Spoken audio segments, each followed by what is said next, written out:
QSO Today, episode 319, Bill Saylers AJ8B. This episode of QSO Today is sponsored by ICOM America, makers of the finest HF, VHF, and UHF transceivers and accessories for the radio amateur, reminding you to check out their new IC705 all-band portable transceiver. My thanks to ICOM America for their continued support of the QSO Today podcast.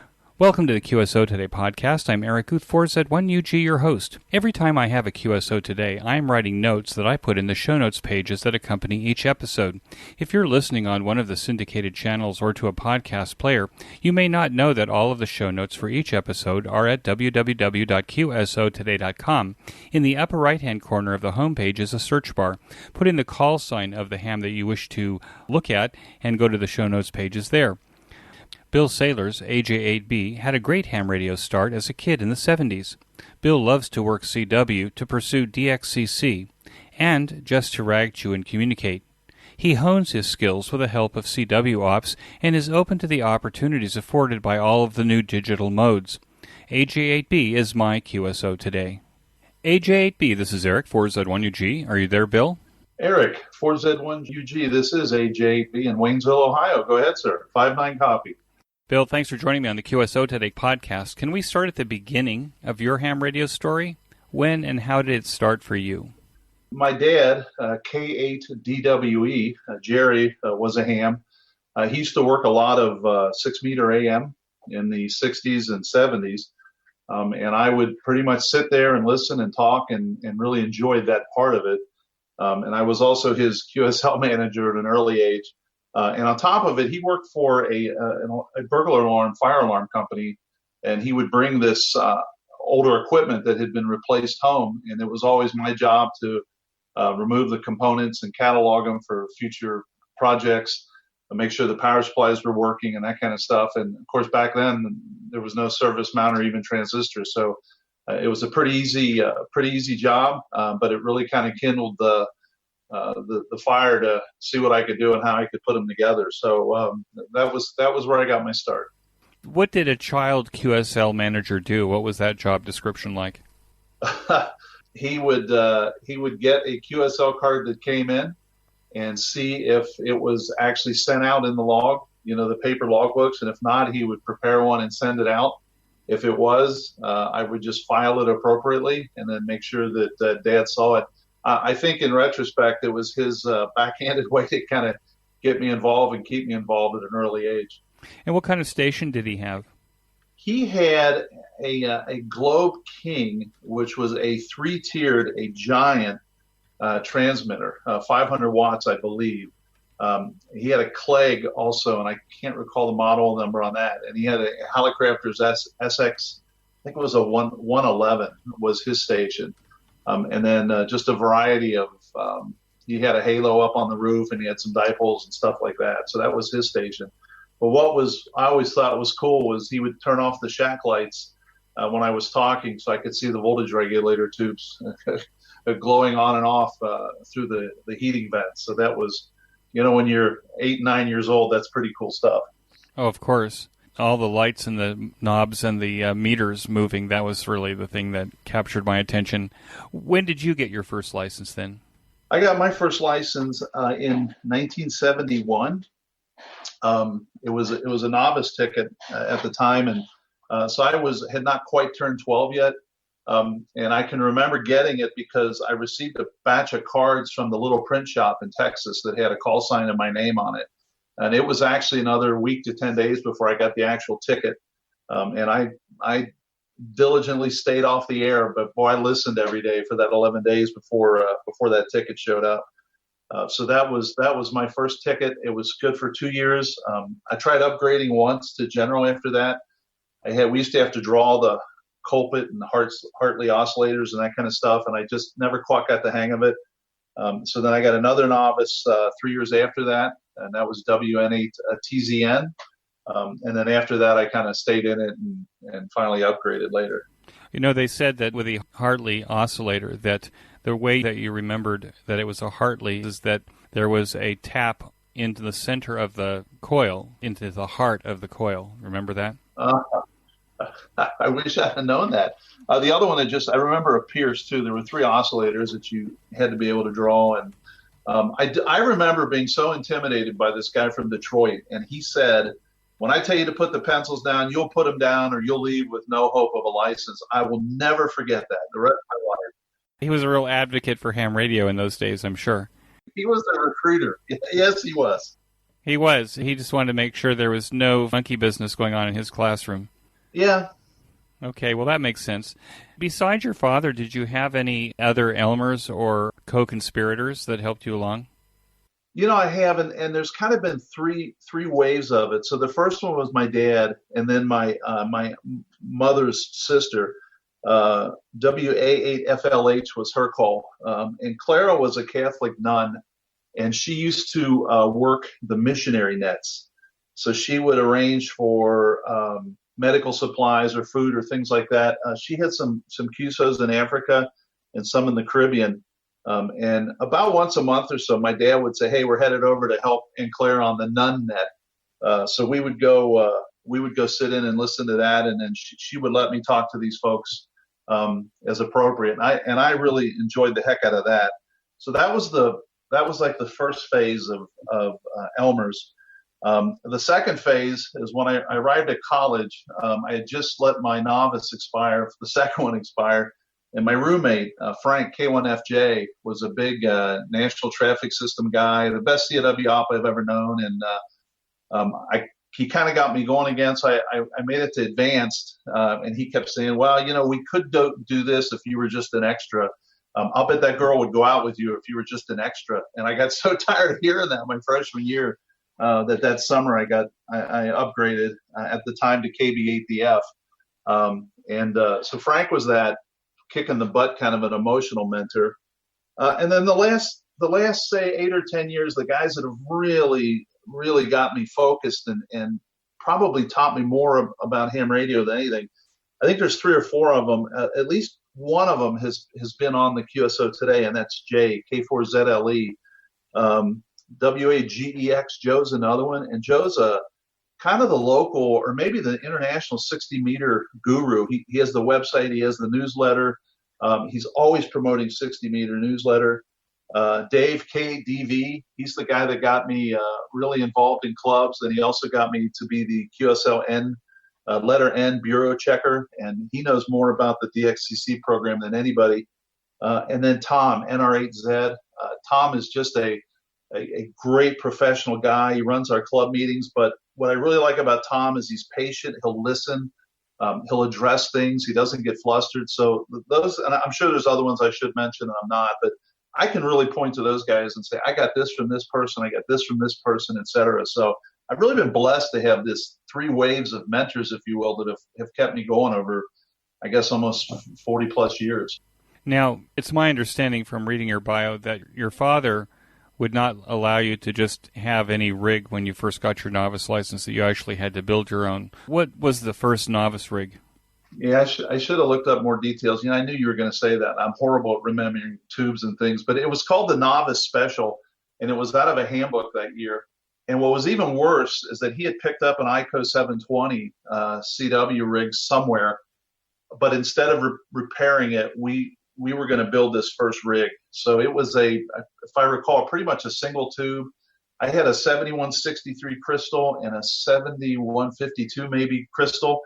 And of course you would call on one frequency and then tune around hoping someone else would hear you and call you because everything was rock bound. So we had to build through the first one. And then I was able to fix and operate the ICO 720. I actually had that Novice Special up into about 1985. When we moved and I had to clear out and minimize a few things, that I hadn't used it for 20 years. So it just seemed that a waste that someone else couldn't be using it. So that was that rig. What was the receiver that you used in that rig? I had a SX111, just like Dad had. And it was a Hallicrafters. And what I remember about both those rigs, they seem to have this characteristic that, first of all, they drifted horribly for the first 6 or 8 minutes. And then secondly, if you thumped the desk at all, it would jump frequency. So you really had to be careful about how you used it, how you worked around it, and you had to be very careful with the dials. Did ham radio play a part in the choices that you made for your education and career?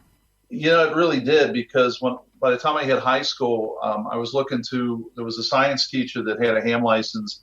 I can't recall his name, but Mr. Vollmer, we tried to get a club going, and we never really got it going, but we did find some people of mutual interest. And then as I started looking at, I had to go to be electrical engineer, which kind of a third of the way through, I changed it a little bit and really became, I guess today we call it a computer engineering degree, but it was all microcontrollers, microprocessors, software programming, with a mix of networking and then all the standard engineering component that goes with that. And then so that of course then leads you into a technical field, and I've always had my hands in it in one form or another. So it absolutely shaped everything I was doing. Where did you go to school? I went to the University of Dayton, and so I grew up in Cincinnati and went to Dayton and hung out there and I'm actually just south of Dayton now. So I've been up here since 81, I guess. So it's been a while since I've not returned to Cincinnati. And given your proximity to Dayton, then you're probably a regular visitor to the Dayton Hamvention. I'm not. I've only been to 8 or 9 Hamfests in my life. I just I love doing the DX dinner on Friday night and that kind of stuff, but I'm not. The one I went to, I got stuck in mud. I got caught in the rain. I actually ended up sleeping with a group called the Cincinnati Area 10 Tuners, a bunch of friends of mine. We slept in the flea market. My goodness, 1981 maybe. Actually won the euchre tournament that a bunch of us held in the flea market. But that was it was just a hassle. And then I think family and graduation, everything else comes along, and all of a sudden it's later, and it's like, yeah, I really preferred your QSO Today Expo over going to Dayton. Although hats off to those guys. I mean, that is a massive undertaking, and they pull it off. So yeah, I've learned that now that I feel like I'm an event coordinator, that pulling off a Dayton Hamvention is an order of magnitude larger than anything I've ever done. You even have to coordinate all of the county and city police and fire and all that stuff. My hat's off to them. That's true, but in all fairness to you, you were one person with, I'm sure, a few other assistants, and they have a huge staff of volunteers and stuff for Dayton. So, but it's still a massive undertaking, I'm sure. As I tell people, the difference is I'm not a committee. I'm an autocratic dictator. So sometimes, autocratic dictators can move things a lot faster than a committee. So you went to the University of Dayton. You got a degree in computer engineering? Yes. What happened after that? You ended up staying in the area. Yeah, I went to work for a company owned by Pitney Bowes, who's a large office supply company here, office equipment. And then I was with them for several years, and then got on with Hewlett-Packard as a systems engineer. So I supported workstations and graphic software and CAD software and those kinds of things for upwards of 15 years. And then I was with a small local insurance processing company. They would process damaged vehicles and things. I was with them for 10 years. Now I'm with a property management company in my 13th year. So I've been able to essentially, once I left HP, I've been able to stay with 2 family-owned companies, which has trade-offs, but I'm able to manage my schedule so I can fit in really excellent opportunities like talking to you. So that's one of the upsides. Well, it also demonstrates that Americans are very flexible in terms of being able to pivot on their careers and even change them numerous times throughout their working lives. Exactly. For the job that you're doing now, are you doing programming or systems engineering for them? I do to an extent. We have a user community of about 600 that we support, and there's 7 people in the IT department that I run. So when I can do general purpose stuff, I'll do it. When we need a more in-depth project that someone with more knowledge of networking or whatever, one of my guys usually fills in. So it's very hard to be technical for 30 years and all of a sudden pull back and trust somebody else to do it. I've been able to get there, but every time I get an opportunity to do something, I certainly do it. But I think that's where ham radio really helps, because I've had a number of projects that I've done here that have satisfied my technical need to do things. And then Jay, as I mentioned, K4ZLE, really whet my appetite for writing articles and things like that. And that really has allowed me to have things to go after, to learn, to get better at. So I'm kind of filling that void with ham radio, and I'm pretty happy in general when it comes to the technical arenas. Well, I'd like to go down that particular avenue in just a minute, but I did have a question. It seems to me with the variety of jobs that you've done, has ham radio provided you with an unusual skill set that makes you more adaptable, perhaps, in the workplace than if you'd just been a non-ham leaving the University of Dayton? I think it does, and I think it's because of the exposure you have. So, for instance, I can remember at the insurance company I worked for, or the insurance processor, we were getting into, wow, we can do online auctions. So how do we take the auction truck and transmit that? Oh, that's easy. We need a couple of antennas. We can design a Yagi and put it on the building. We can do this. So what I have found is I'm really not an expert in anything, but I'm not afraid of taking anything on. So I feel comfortable that if I can't do it, I'm sure I know some people that can do this. And I've never hesitated to contact another ham who I know is particularly good at this or that, pick their brain a little bit. So one of the unsung parts of ham radio, there's a lot of really sharp guys that are out there that are more than happy to share their knowledge and experience with you. And I think you need to take advantage of that whenever you can. So yeah, I think ham radio's somewhat made me fearless, at least to jump in and try to do things. But it's also helped me define my limits. So I know that, I really can't take that project on. I can understand it, but I know enough to know it's bigger than me. So I need to go get a company to help me do this. So it gives you the education, the information, but it helps you set your boundaries as well. So you're not afraid to take the cover off of just about any problem? Not really, although, I currently have a Yaesu FT950 that I've gotten into, but I think if I were to get a new radio, I'm not sure I'd take the cover off of that anymore. But conceptually, yeah, I wouldn't be afraid to take anything on. It's like when a car was a car before it had a whole bunch of black juice cans under the hood, right? That's right. And now this message from ICOM America. Get out and be active with ICOM's new IC705 and its optional multifunction backpack. The ICOM IC705 is your perfect QRP companion, as it has many of the same base station features and functionality of ICOM's bigger rigs. At the tip of your fingers, in a portable package covering HF 6 meters, 2 meters, and 70 centimeters. This compact rig weighs in at 1 kilo, or just over 2 pounds, with RF direct sampling for most of the HF band and IF sampling for frequencies above 25 megahertz. The ICOM IC705 has a large 4.3-inch color touchscreen with live band scope and waterfall, similar to the IC7300. I can't wait to get my IC705 to use as a baseband rig for satellites and microwave projects, including the S-HAIL geosynchronous satellite. The ICOM IC705 puts out 5 watts with its BP272 battery pack and a full 10 watts when connected to an external 13.8-volt power supply. The rig does single sideband, CW, AM, FM, as well as full D-Star functions.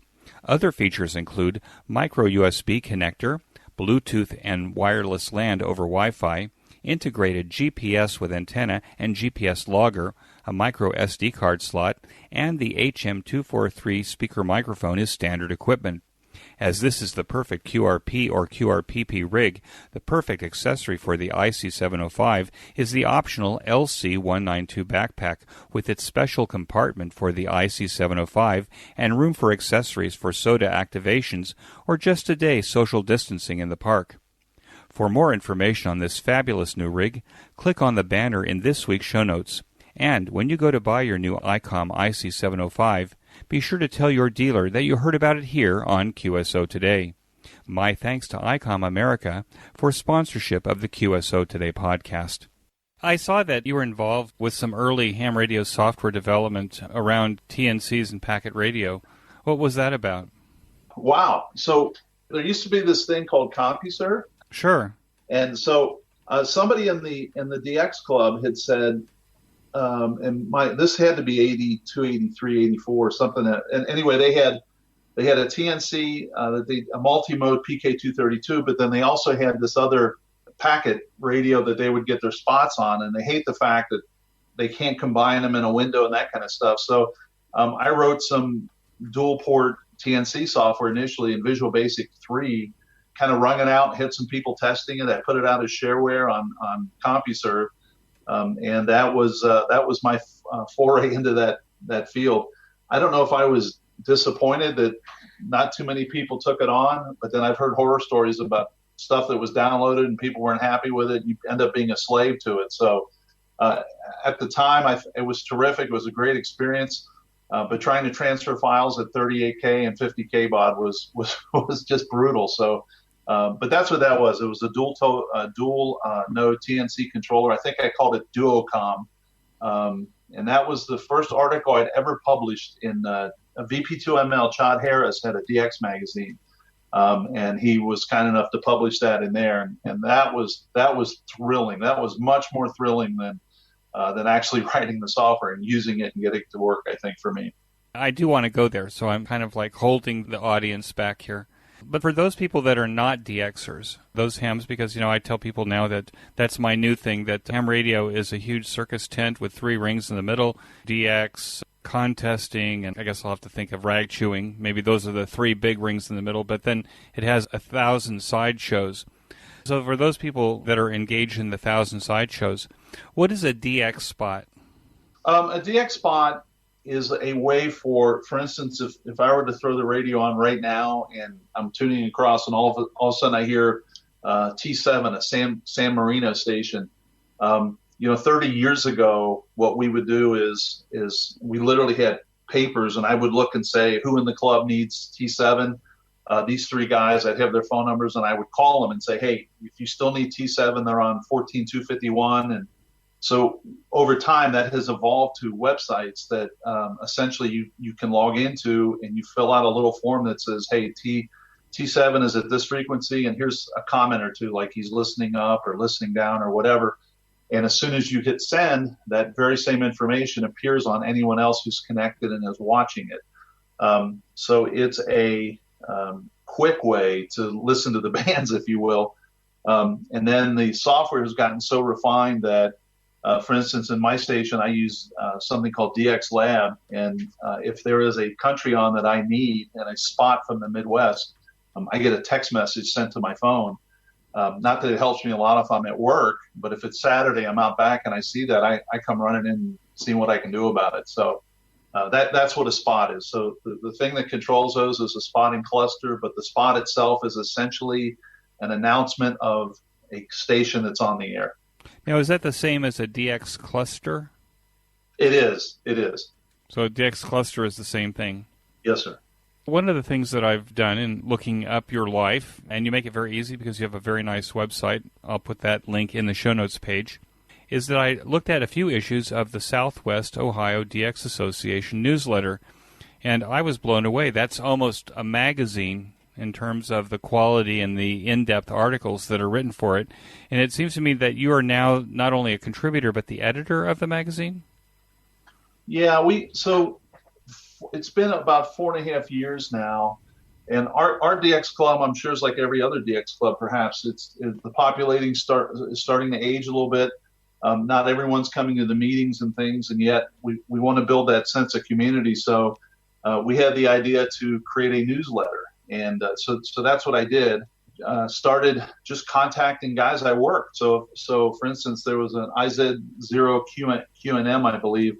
After I worked him, I looked at his QRZ.com webpage, and he's got these articles or information about the places he's been and the guys he's worked and the awards he's achieved. And I thought, well, that would be cool for everybody to know. So every month or every issue, which is bi-monthly, I've tried to have some sort of an interview with hams all over the world. I think I just did my maybe 45th or something. So every other month I try to have at least 2 interviews with hams that I can put in there, and the club seems to be pretty receptive to it, and it's taken some traction. So I'm real proud of that. But the Southwest Ohio DX Association newsletter isn't your first soiree into magazine writing. In fact, I think I discovered you from the article that you wrote for QST, where you talked about the way that you display your QSL cards. But you've got other articles way before that. How did writing for newsletters and magazines start for you? So it started years ago when I worked just out of college. I did a consulting job for the Air Force, basically. And there was a programming language called Ada, and the long and the short is Ada is, to my mind, still the best programming language out there. The problem is the Department of Defense told everybody they had to use it. And I always equated that to telling my son Patrick that he had to eat his asparagus. And because I did that, that asparagus stayed there all day. If I'd have just sold him on the idea of asparagus or not even made an issue, I'm sure he'd have eaten and he'd be outside already. So I started looking at these companies that simply refused to use it because they were told to. So anyway, long and the short is I wrote an article about how they needed to sell Ada to these government contractors. And the DoD actually picked up on it and published it in a magazine they had on software development. And I met a lot of really interesting people who contacted me to say, you're crazy, this will never work. And they were probably right. But then other people said, hey, this is really interesting.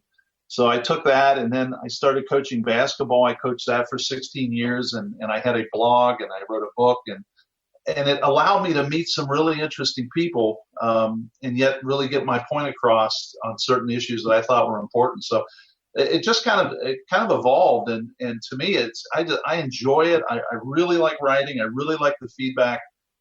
So every opportunity I get, I'm usually putting pen to paper somewhere. Well, let's talk a little bit about the last article. At least the last article I read was the one that was in QST. How do you display your QSL cards now? I do a couple things, and I think going back to what I said about my aunt and my dad, being their QSL managers early, I was just fascinated by these cards I would get. So I scan them all in, and I always use them as my screensaver on my laptop at work and then here. So once it goes to screensaver mode, it just flips QSL cards across, which catches my eye. But then I wanted some way to display them in the shack, and I see people that have them stapled all over the walls and things, and that's pretty cool, but it's a lot of maintenance, I think. And I happened to be in the shack of Dave, KDV, and I saw how he was displaying things on one of those little memory frames. And I thought I could do that, but I could display that on a very large screen. I was looking for a Raspberry Pi project, so I just kind of put the two things together, and that's how I display them. I actually have a 22-inch monitor mounted vertically up on the wall here that shows the date, the time, temperature, weather, those kinds of things. But then it has a scrolling QSL cards in the background. So that's how I do that now. So those QSL cards are actually not stored on the Raspberry Pi. You actually have them stored in the cloud web service, right? Correct. Yeah, it just rotates about every minute. It pulls the next one down in a random order, and they're all up in the cloud. So when I need to update them, I literally, when I scan them in, I just put them in OneDrive, and it pulls them right down. It also is the same screensaver access I use on my PC. So it's kind of a nice single point of maintenance, but lets me show off a little bit, if you will. You could also rotate those through your website if you wanted to, or you may put a link. So you could actually service all of your QSL cards in one place. I could, yes. What other articles have you written of things that you built that you're the most proud of?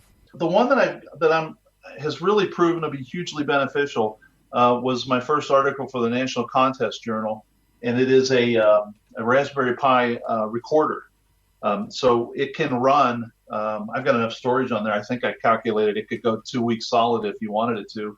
But it just records the audio that is coming out of your radio, both channels, and it stores it in 30-minute snippets. So if you have to go back in the logbook to verify or to prove a contact or something, you can go back and pretty quickly find it and listen inside that snippet, and you'll hear both sides of the QSO. So it records it. And I've actually used it a couple of times where I've sent a QSL card and they sent back and said not in log, and then I follow up and say, well, right before you worked me, you worked these two guys. Right after me, you worked this guy. Please recheck your log. It's never proved fruitful, but it makes me feel like, well, in all honesty, I believe I worked you, and you say you didn't. You hold the, ultimately your call, but. Anyway, so that I use that here all the time, and has a touch screen to turn on and stop recording and those kinds of things. So that was an NCJ. I got a lot of good questions and feature enhancements about that from the folks that watch NCJ. So that recorder, will that link to your logbook? Did you say? So if you're using N1MM or something like that you could actually go in and just take the reference right away? No, it doesn't link that way. But what I was referring to was someone said you're not in the log. I can go back and listen to that particular 30-minute window that I was working a contest maybe, or a particular QSO time frame plus or minus a couple minutes, and listen to it. But no, I'm not tied it to the log yet. And it's first in, first out, so that when it gets to its limit, or the 30-day limit, then what was on there disappears and the new stuff comes on? Yes. Yeah, I thought about tying it to the cloud, but yeah, you reach a practical limit. So yeah, that's exactly right. But it seems to me that taking the audio clip and connecting it to an email and sending it to the guy, that how could he deny it? Yeah, but he could. Yes. He could anyway. He could anyway. Well, you like the Raspberry Pi as a single-board computer solution for many of your projects. Do you do any other development using maybe any of the other boards? No, not yet. I really want to get my hands on an Arduino. I cut my teeth on some Motorola, Hitachi, and Intel microcontrollers, years ago, back when we had to worry about using this instruction over that instruction because it had a different total byte count, etc. I'd like to get in and do those things. I listened to the Workbench podcast, who's a huge fan of yours. And those guys always have some great ideas. And one of these days, I'm going to find that Arduino project here that I really want to do, and that'll get me into that. But I haven't really touched that yet. Well, it seems to me the Raspberry Pi projects that you're actually using it like it was like a PC, except it's not a PC. So you're not using a lot of the I/O pins on the Raspberry Pi. Right. That's how I use it. Okay, well. Yeah, for $35, you can't beat the Raspberry Pi for these little projects. You can't beat it, no. Hey, this is Eric for just another short break. One of my favorite ham radio podcasts is the Ham Radio Workbench podcast, hosted by George, KJ6VU, my guest in episode 232, and Jeremy, KF7IJZ. George and Jeremy take a bi-weekly deep dive into their favorite Ham Radio Workbench projects and the technologies that fascinate them. If you want to be a ham radio builder or just be inspired, click on the link in this week's show notes page. According to your website, it says that you used to commute 2 hours a day in your car, and I'm assuming that the pandemic has probably changed much of your commuting. Maybe it hasn't. But under those conditions of driving 2 hours a day, you were working HF from the car. Now, I remember in the olden days when people used to work HF from the car, but I don't see too many people now that work HF from the car. What special skills does a person have to be able to work HF in the car and be able to get to work alive? Well, that is an interesting question. So I don't have the rig in there right now. I still have the 2-hour commute. It's a little less now because the traffic's so much lighter. And I don't mind, because if I lived in any other metropolitan area, I'd probably have that kind of commute. So on one hand, it's part of it. What working mobile really requires you to do, you essentially have a very small loaded vertical and 100 watts. So you really, really have to listen. And some lessons that I've learned, the DX station will tell you what he wants you to do and where he wants you to be. And I'm shocked at how many people simply don't listen.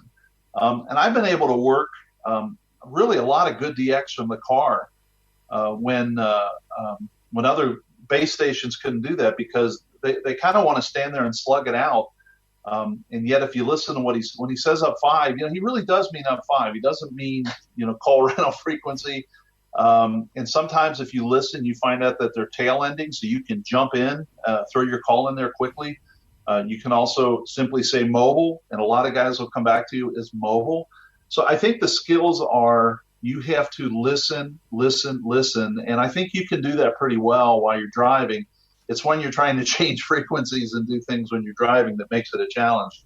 But I really think if there was any operating I did that made me a much, much better operator, it was operating from the car, because you do two things. You have to listen, you have to do what they say, but then on top of it, you really get to hear a lot of examples of guys who want the QSO, but they simply don't listen, and you learn a lot from bad habits as much as from identifying good habits. So that couple of years that I had in the car really made a difference in my operating.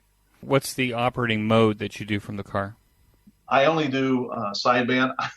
My roommate in college, I mentioned Frank, he used to send, while he was driving from Boston to Dayton, we'd work him on CW out and back, and he'd run along at 25 or 30 words a minute, and he'd never miss an exit or a word. I don't think I have that in me. I'd be in a ditch somewhere with the radio damage and the car damage. So for me, it's all been sideband so far. I've discovered, at least trying to operate DMR in the car, and the problem I have with DMR is that everyone sounds the same. So then you look at the screen on the radio in order to see who it is you're talking to. And I guess I've discovered that for some reason I can go quite a ways in my car and not realize how I got there. You know that mode, you're kind of on autopilot. It actually kind of scares me to operate modes where I actually can't hear clearly who it is I'm talking to or know who it is, because I don't really want to watch the screen. And so it seems to me that operating single sideband, I guess, if you got your right hand on the dial and you can tune it so that the guy sounds normal and that's actually, you can drive and do the same thing. My hat's off to you that you're able to do that. What's your favorite operating band when you're driving mobile? 17 meters. Really? Okay. Yep. I've had the most success on 17. I don't know if it's, I even did a little homework. I thought, well, maybe when I leave the house at 6 a.m., I'm on one side of the gray line, and if I'm driving back later in the day in the winter, I'm on the other side of the gray line. I'm not sure. I've had the most success on 17, but 20 is always a good fallback, and you can always work somebody on 40. But for what I was trying to do, it was typically 17 meters. What's the current rig? In the car, it's an FT857, and in the station, it's an FT950. So you're a Yaesu guy. Yeah, I'm a Yaesu guy, but it's not because I tried something else and didn't necessarily like it or anything like that. I just seem to have gone down this road. But the 857 is one that I went to the ham store and tried out, and I really liked it. And it also it has a detachable faceplate that I can put right on the vent, right next to the instrument panel on the car. So I don't really have to look too far away if I need to make an adjustment or change frequencies or something like that. So that was a huge part of why I chose that radio. Well, it's also, the 857 has a little brother, right? The one that's the QRP rig? Yes. I believe the 857 also is 160 meters all the way through UHF. Yes. So it does a whole bunch of stuff for being in the car. It really does. You said that you operate the 857 in the car, but I'm going back a little bit. I want to make sure I heard it correctly. The home rig is the 950? Yes. And what kind of antennas do you use? Are you on a city lot, or are you out in the country and have a bunch of 60-foot towers? No, I'm on 2 acres. Of 1 acre is heavily wooded, but I do have I have a vertical with I've got 64 radials under it. It performs really well for me, and I have 2 OCF dipoles in the air. One is cut for long enough for 80 meters, and I just last weekend actually just extended it for 160 meters. I had an inverted L last year for 160, and the interesting thing about 160 is, you can get on a number of different bands at any time or a good weekend, and I can work France and I can work Spain and England, and it's not too difficult. But I found myself last January spending almost 30 minutes trying to work a Spanish station on 160 in the CW portion, and I had to reflect back and think, man, the days of trying to dig Spain out of the noise for 30 minutes, this was really interesting. So these guys that have over 100 confirmed on 160, my hat's off to them, because they have a lot of patience and they have a lot of operating skill and a lot of wire in the ear, I think. But that's what I have. I have the vertical and a couple of dipoles up. And how's the noise floor out there on your 2 acres? It's not bad, because when they built this plat, there are no street lights, and all the electricity is underground, and everyone's on at least a 2 acre lot. So there's really not a lot of noise at all. So it's really been great from that standpoint. What operating award do you have that you're the most proud of? Probably the 80 meter DXCC, just because that took me a while with a variety of different wire antennas that I was trying, and just trying to experiment with a lot of different antennas. So probably the 80 meter. And then the second would be 5-band DXCC. That, of course, that's what 80 meters gave me, but all of that together was just a lot of fun to look back on the work, and something you can really, hang your hat on and say, okay, I'm not up on the challenge list, I'm not on the honor roll, but I've got these two things, and this is pretty cool. So, if you were advising a new ham on how to operate HF, would you advise them to go in deep on, say, one band to learn everything there is about, like 80 meters or 40 meters, to understand what they could do with a band like that, different kinds of antennas? Would you advocate that over having the antenna tuner and trying to operate on all bands? I think for me, I would advocate something that would get them on a couple of bands, because at the sunspot cycle we're in, I mean, I'd feel bad if they thought, boy, I like this 10 meter thing. I bet I could work a lot of people with this radio and antenna, and they could go weeks without working anybody. And since they don't have the knowledge, they don't know if it's something they're doing, is it the radio, the antenna? I think they'd be far better served initially for being able to cover multiple bands. And you don't need, 160, and you don't need 80, but if you can do, 17, 20, 20, 40 even, you should be able to get some QSOs in those bands on whatever mode you choose, and start getting your appetite. And then I think they could start exploring and seeing what they wanted to specialize in. I'd be concerned if it was too specialized.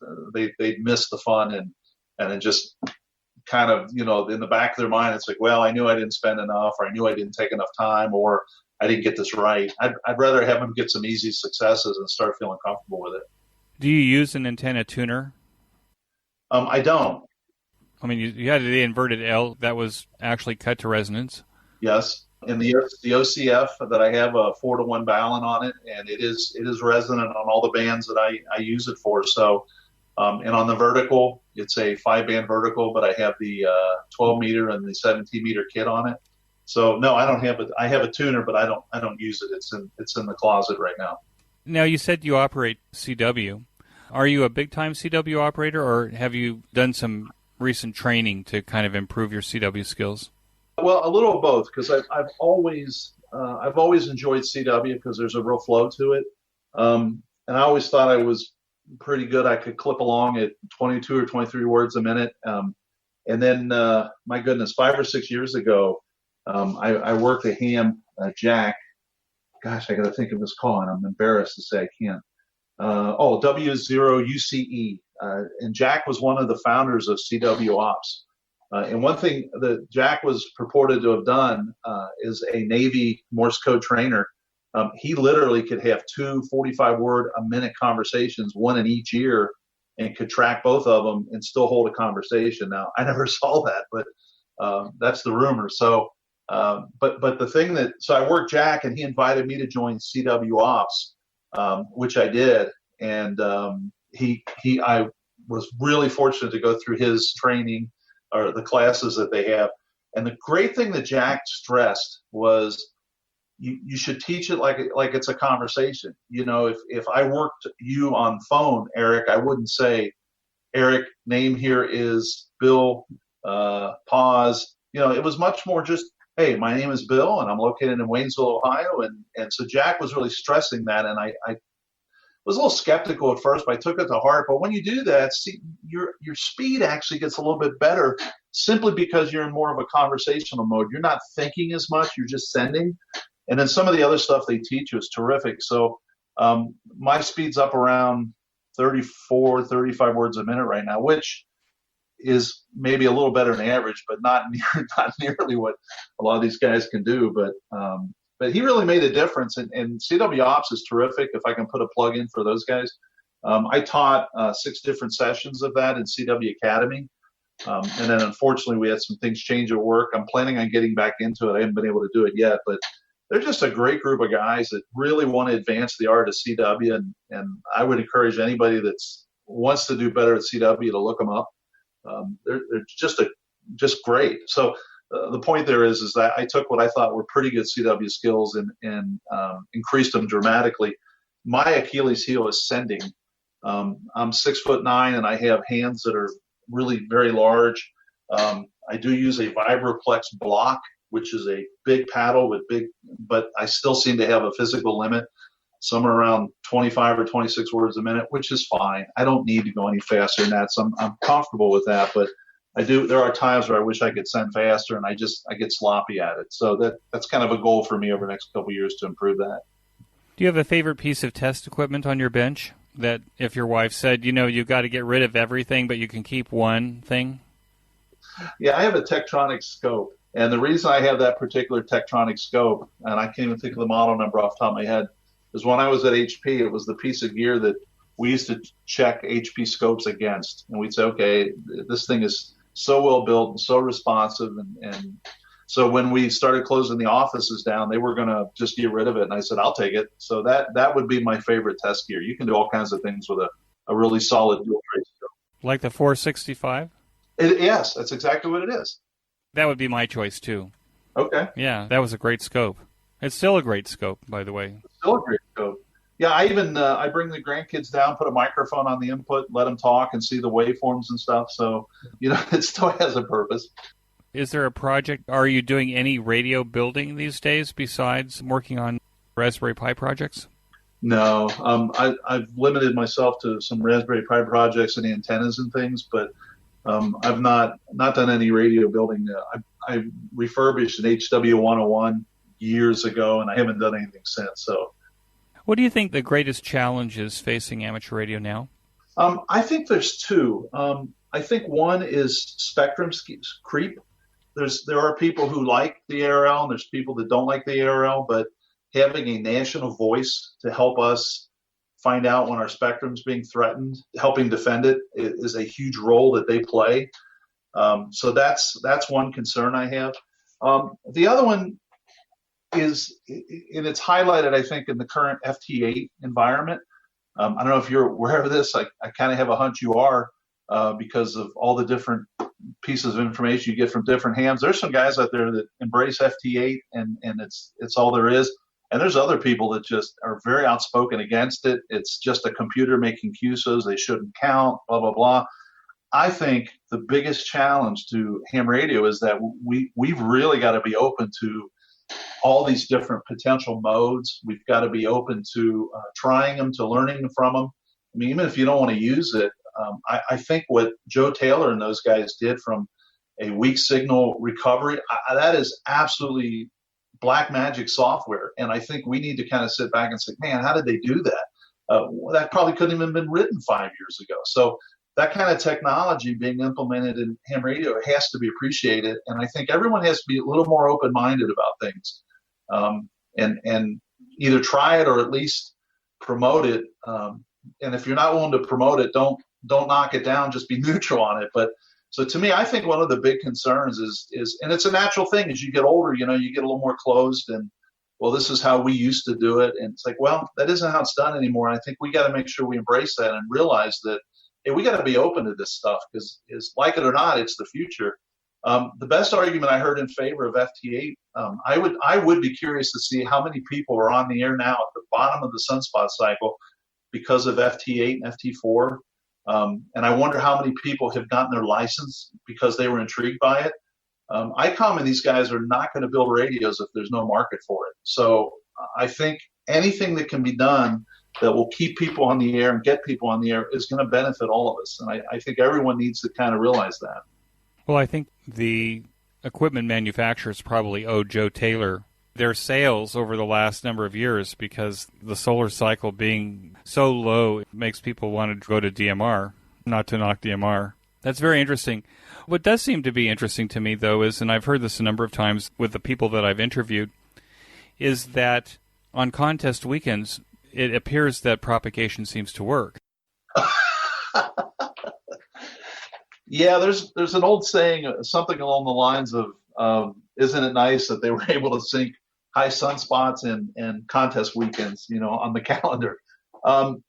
That is one of the things about that I've tried to do in the evenings here is I've been very surprised how much DX I can work on 40 meter CW, and I kind of just use FT8 as my rule of thumb. I mean, there's signal reports there. There's stations on there that you can identify right away, and it'll kind of tell you what's going on. And so I like to spend. My goal is to spend about 30 minutes a night tuning and listening, just tuning and listening, and seeing what I can dig out. So you're right. I mean, I think it's there. If anyone's interested, there's a ham Carl. I believe you interviewed Carl as well, K9LA. Sure. Yeah, Carl Schwab. Sure. Yeah, on his website, k9la.us, he has a really interesting article about FT8 and does it open up a new mode of propagation. And it is really an interesting thing to read, an interesting thing to reflect on. So if you haven't read that, it's well worth doing. And it highlights an experience he had.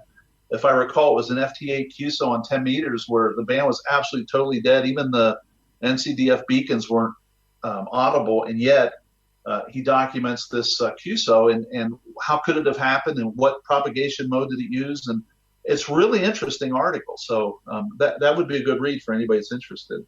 Carl Schwab, K9LA, was a speaker in the QSO Virtual Ham Radio Expo. Yes. And I think that he gave a talk actually on that subject. So you can go back to the expo up until September 9th. I'm making the plug here. And then, surprise, surprise, all of the lectures will be available on the website after September 9th. So you can go back in until the cows come home and get those amazing presentations.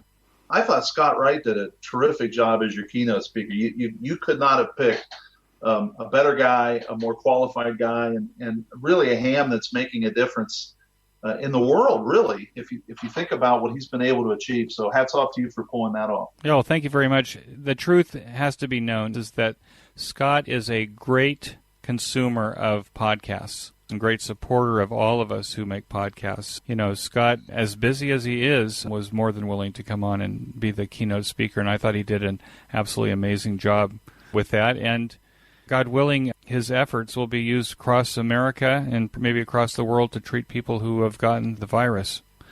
Yeah. Thank you so much for mentioning that. Do you have a 30-second elevator pitch for amateur radio that you'd give to the general public if a guy comes up to you and you say, oh, you're an amateur radio operator? People still do that? Wow, that's an interesting. What would I say? Yeah, I would probably just generically talk about. It would be difficult for me to describe the hobby in 30 seconds because, if you like satellites or you like just meeting people or you like using computers to augment a hobby, well, you caught me. I'm not sure what I would say in 30 seconds. I guess maybe that's one of the challenges. It is so diverse. But I'd say, yeah, I'd still do that. And I'd love to buy you a cup of coffee and talk to you about it and see how you heard about it and where you heard and what do you know. That's the challenge I'm putting out to everybody now. So anybody listening, I'm actually having some listeners sending me their 30-second elevator pitch. That's cool. Because I think we have to be able to say it in 30 seconds. We've got almost 800,000 licensees in the United States now, which is great on the one hand. I think there's almost 3 million in the world. But it seems to me the majority of people, especially younger people, have never heard of ham radio. It seems that we need to have that 30-second elevator pitch in our pockets. I agree. What most excites you about what's happening in ham radio now? I think the prospect of what might be around the corner. I mean, again, you go back to Joe Taylor, and I'm not advocating or not advocating FT8, but I think just on surface, the fact that, the software and the knowledge is available for them to develop what he's developed. That is really pretty exciting. So I'm kind of wondering what's next. I think SDR is just an absolute cool topic. Some of the technology that's being applied there. I think it puts hams back into the leading edge. For a long time, I've always believed that there were things that were in the military and in the commercial sector that came out of ham radio. I'm not sure we saw that for a long time, and I think we're returning to that. So SDR and software, and Raspberry Pi and Arduinos and those kinds of things. I think that's all pretty cool. So all of that kind of together, it's like, we have to rebuild ourselves as far as our hobby goes and find out what our interests are. But I think the hobby's doing that as well. So even things as simple as no-tune amplifiers, I mean, that concept is still fairly new relative to the whole ham world, so to speak. And that's pretty cool. The fact that they were able to implement that. And I know the physics behind it and everything else, but it couldn't have been trivial or we'd have had it, 50 years ago. So there are things that come along and all of a sudden we're able to implement and we see huge benefits out of it. So that's pretty exciting, just to kind of look over the horizon. Let's stay informed on things and see what's coming. And of course, we have the internet so that we can share that information that we learned with all of our friends almost instantly. Yes. What advice would you give to new or returning hams to the hobby? I'd probably go back to what I said earlier, stay open-minded. I would join a club if there's one available, and that doesn't have to be physical. I mean, they can find things online. But I do think it's much easier when you have somebody to lean on to help them out. Be patient in a very excited kind of way. I've done some pitches at general interest clubs on DXCC and operating DX, and people kind of say, "Oh God, doesn't that take a long time?" Well, yeah, it does. It's really, I mean, there are countries that were on the list that don't exist anymore, and that's kind of the cool part of the changing geography. You have to stay on top of that. So it's like, get excited, be patient, and then strive to always learn. Don't just settle for, I got my license and this is cool. I mean, that opens the door, but there's, taste a little bit of a lot of different things to see what you're interested in.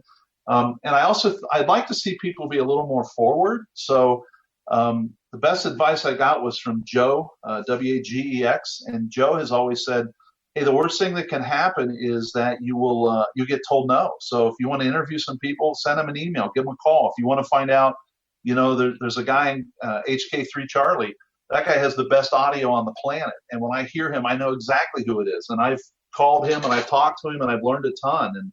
And that was not how I would operate previously. So I think I'd like to see people be a little more forward. Don't be afraid to ask. Don't be afraid to visit somebody's shack, take a look, try some things. So I think they got to go into it with a bit of an open mind. If you recall what Jay said in his podcast at K4ZLE, he loves when he gets to a new city, he sees a ham antenna at somebody's house, he goes up and knocks on the door.